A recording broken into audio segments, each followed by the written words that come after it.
Okay, let's talk about this absolute whirlwind of a cricket match. We're going to break down a test that was supposed to be a 5-day epic, but was all over in a flash.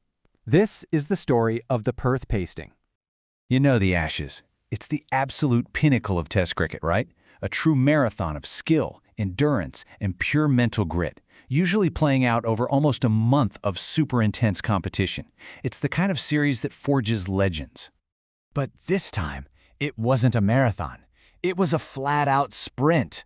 The first test was done and dusted in less than 2 days. Seriously, you have to go back more than 100 years to find an Ashes test that ended this fast. It was just unbelievable. So how on earth did this happen? Well, that's what we're here for. We're going to break down how England went from a position of total control to a crushing defeat, how Australia pulled off a mind-blowing comeback, and how the entire match flipped on its head in one chaotic half hour.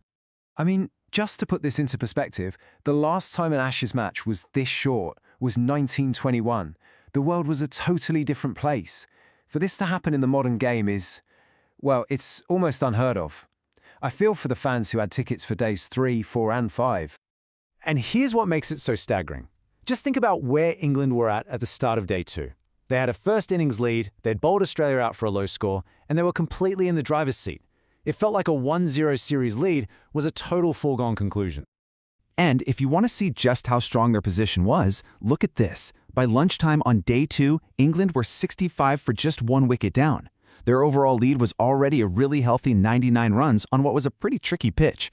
All they needed was one calm, solid session to bat Australia completely out of the game. Yeah, about that calm, solid session, that is not what happened. What happened after lunch was nothing short of a catastrophe for England. In the space of about 30 minutes, the entire match was turned upside down. It's the question every single England fan was asking. How do you go from total control to absolute chaos in the blink of an eye? Well, it was a perfect storm, really. A bit of reckless batting and some seriously smart, disciplined bowling. Just look at the sheer speed of this thing. It's carnage. At one point, England lost 3 of their absolute best batters. We're talking Pope, Brooke, and Joe Root, in the space of just 6 deliveries, 6, without scoring a single run. The heart of their batting lineup was just ripped out in minutes. The former Aussie coach, Justin Langer, a Perth local, he completely nailed it. He pointed out the cardinal sin of batting in Perth, driving aggressively at the ball too early on a pitch that has extra bounce. It's a trap that's been claiming wickets for decades, and England just walked right into it. And here's where the tactical genius comes in. The bowler, Scott Boland, he'd been a bit expensive in the first innings, probably bowling a little too full. So in the second innings, he made this one tiny, crucial adjustment. He pulled his length back just a touch and bowled a little wider. It was just enough to tempt England's aggressive batters into that drive, but with that extra bounce, they just kept edging it to the slips. It was a masterclass in setting a trap. So when the dust finally settled, the damage was just staggering. From that position of total command at lunch, England completely fell apart. They lost their last 9 wickets for only 99 runs. Sure, they'd set Australia a target of 205, but they'd given them all the momentum in the world. But hold on, because the story wasn't over. Not by a long shot. Australia didn't just crawl over the finish line. Nope, they produced one of the most brilliant and fearless counterattacks in Ashes history, and it was all led by one man. So, Australia had a problem. Their usual opener, Usman Khawaja, was out injured. Instead of finding a similar replacement, they made a high-risk, high-reward call. They pushed their aggressive middle-order slugger, Travis Head, up to open, and basically told him to go play his natural game from ball 1. And you gotta love how simple it all was. According to the captain, Steve Smith, this wasn't some grand plan cooked up by the coaches. Travis Head just put his hand up and said, "I want to do it." It was a move born out of pure confidence. And what a decision it turned out to be.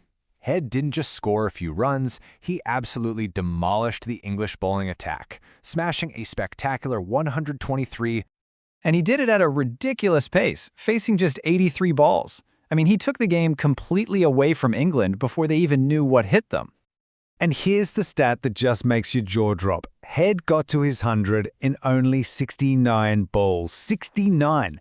It was an innings of pure domination, the second fastest century in the entire 140-year history of the Ashes.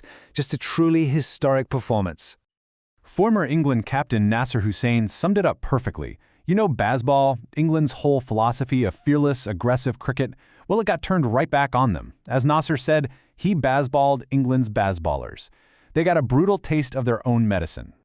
And this whole thing leaves England facing a really familiar and pretty troubling question about their all-out attack style. It's incredibly entertaining, for sure, but is it ruthless enough when it really, really matters? And this is the core issue that seems to haunt this England team. They're brilliant when they get on a roll, but when they get into a position of dominance, they sometimes lack that clinical instinct to just close out a game. They keep their foot slammed on the accelerator when maybe, just maybe, they need to ease off and coast for a bit. And look, this isn't a one-off. We saw it in the last Ashes series at Edgbaston and Lord's. Strong positions just thrown away with reckless batting. This collapse in Perth, it's not some random fluke. It's part of a really frustrating pattern. So, it all comes down to this one huge question.